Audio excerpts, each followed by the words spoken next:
Bakit? Ikaw ba kumikita para sa pamilya to? Ikaw ba? Pastor, ano ba ang dapat kong gawin?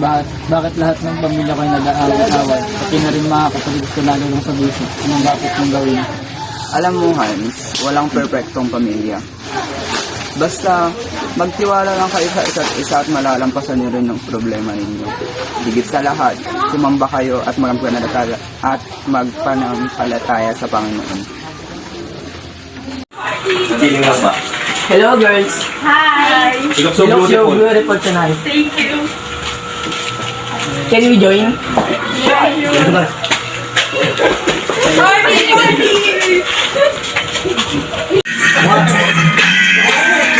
Are you okay? Nahihirap ako, Pinak. Tara, may gagawin pa tayo. May gagawin pa tayo. Ano yan? Masarap to, makakalimutan mo yung problema mo dito.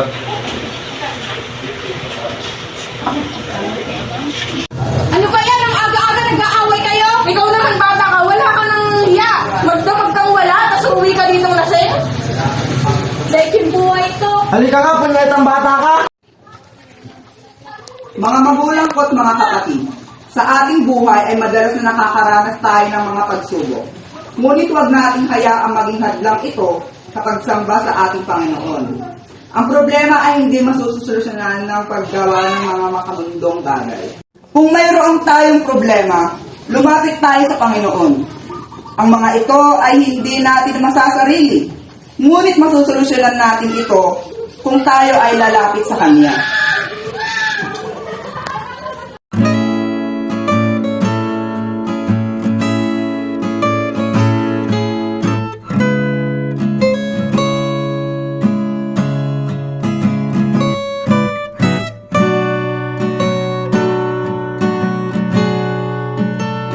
Ano nga ba ang maidadala sa akin ng mga bisyong ginawa ko?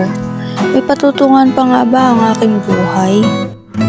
Sumama sa inyo sa pagsamba kahit ganito akong tao. Oo, pwede naman. Huwag kayong matakot na umiyak sa ating Panginoon. Kung kayo ay may problema, sabihin niyo sa Kanya. Umiyak kayo at hindi niya kayo huhusgahan. Sa halip ay tatanggapin at papakinggan niya kayo ng buong puso. Maaaring hindi natin siya nakikita, subalit nasusubaybayan siya ng lahat ng ating ginagawa at pagtungo tayong ginagabayan. Bakit mo ako iniwan, Nay? Di na ba tayo mahal ng Diyos? Ang sakit, Nay. Pumunta sa probinsya si Bettina, pero hindi sila pinayagan. Excuse me, Father. Sagutin mo lang kung tawag na kaibigan ko. Sige. Oh, hello. Bakit ka ba tumatawag? Ay, Pauline! Tagal na nating di nagkita. Para namang uminom. Oo nga pero pasensya ka na. Hindi na talaga ako umiinom. Yan lang naman, dahil kailangan lang ng karamay ni Russell ngayon. Ano bang nangyari kay Russell? Namatayan siya ng ina. Nagluluksa siya ngayon. Pupunta ako pero hindi ako iinom. Sige. Magkita na lang tayo sa tambayan. Ay, Pauline!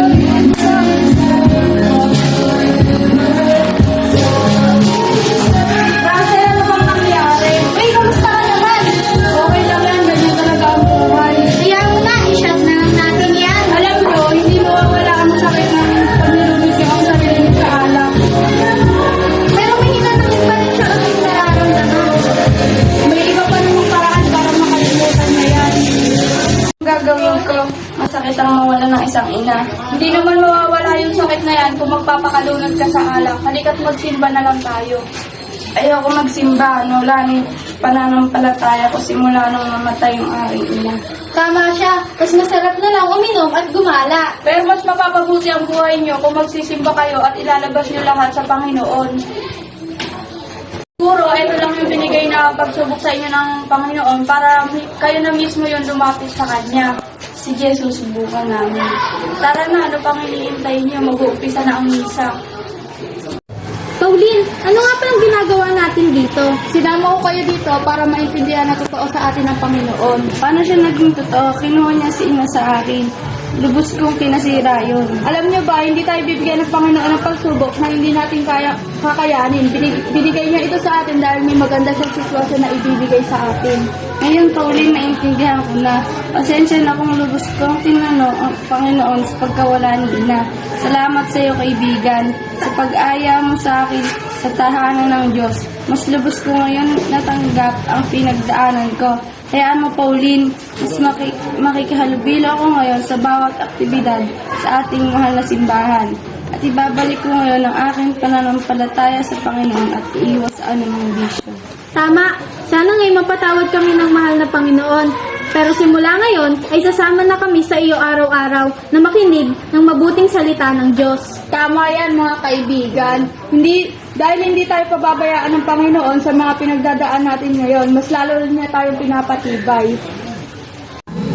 Sobrang kabaitan ng Diyos at ng Panginoon nating si Jesus. Gusto kong sabihin sa inyo na hindi lang basta tao ang pumipili o nagdadala sa akin. Pinili akong maging apostol ni Jesus at ng Diyos Ama sa siyang bumuhay kay Jesus. Mula sa kamatayan, sinunod ni Kristo ang Diyos Ama natin. Sinacrifice niya ang sarili niyang para sa mga kasalanan natin. Panibagong araw na naman ang mag-isa. Kailan kaya ako matututong makihalubilo tulad ng iba? Dasaya nga! Ano na itong kain na? Kakain na!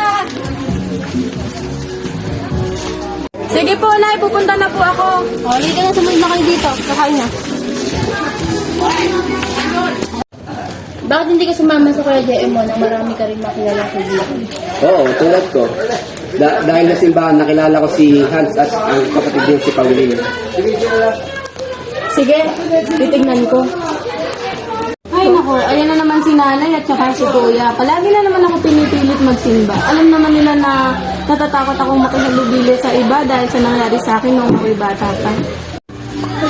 Pero pwede siguro, baka sakaling magkaroon nga at natuto nga akong makihalubilo kapag nagsimba ako. Sumama na kaya ako? Kuya, sama na ako sa simbahan. Baka sakaling matuto akong makihalubilo. Ayan, buti nakapag-isip ka na. Ay, Des, ito pala si Pastor. Ito ba yung nakakabata mo, kapatid? Opo, Pastor. Dati pa kita nakikita dito Buti na pag-isip-isip mo naman na pumunta na sa simbahan. Ano po kasi, nagkaroon po kasi ako ng anxiety noong bata ako. Natakot po ako na makihalubilo sa iba dahil binubuli po ako.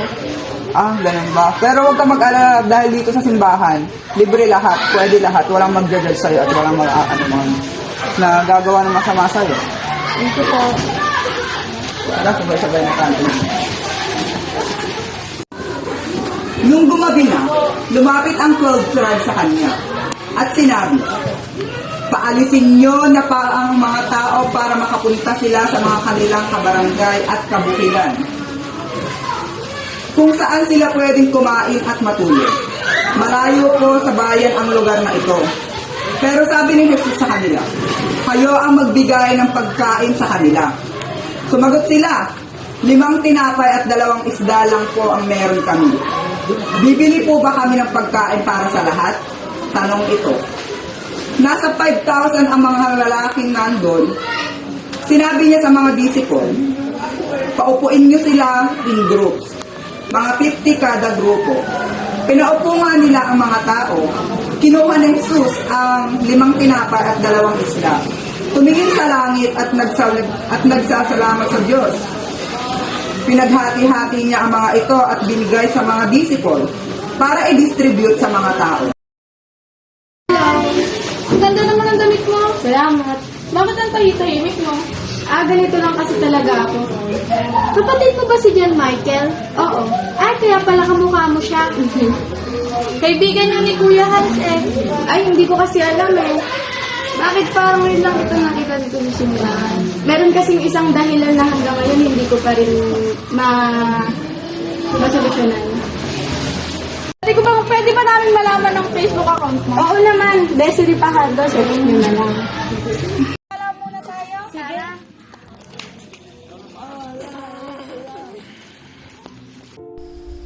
Years ago, I received the news that my mom was shot to death. I immediately ran to the crime scene and I saw something that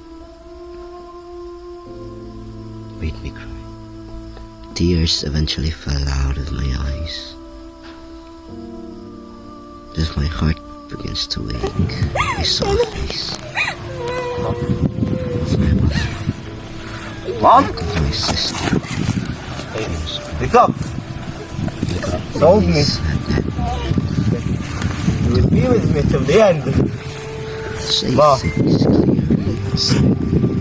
Ma. I bowed my eyes lower, I cried. She was the only thing I had right now. She was the only thing I got. I won't know if this is a blessing or not. Yet I'll go to church later on. I wish everything would be good. Trust him again. I'll feel again. I'll try again.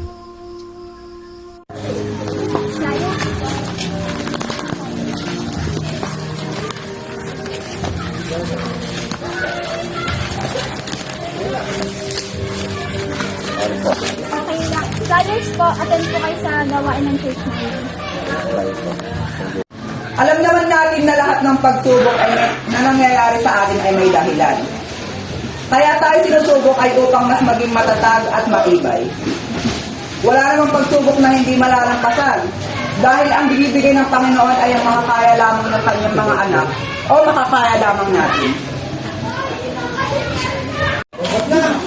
Oy, buti nakapunta ka. Oo, hindi naman ako ganun kabisi. Kung hindi naman siguro abala sa iyo, pwede ba kitang kayain magkape? Oo naman, libre mo ba? Oo. Sasabihin ako sa'yo. Ano naman yon? Pinapakaba mo ako ha? Ano? Gusto kita. Ha? The day that I laid my eyes on you, the day that you smiled, the day that I met you in that park, the day that you gave me those flyers, I have fallen for you. Kasi sino ba namang hindi mahuhulog sa'yo? You're one of a kind. Many stars surround this universe, yet you're the only one who shines the brightest. Pasensya ka na ha. I don't like you back. At saka I already have someone na kasi. Okay lang naman yun. Tapos, yung ba't sa main friends man? Pero, can we be friends pa din ba? Yes. I used to be worried about everything.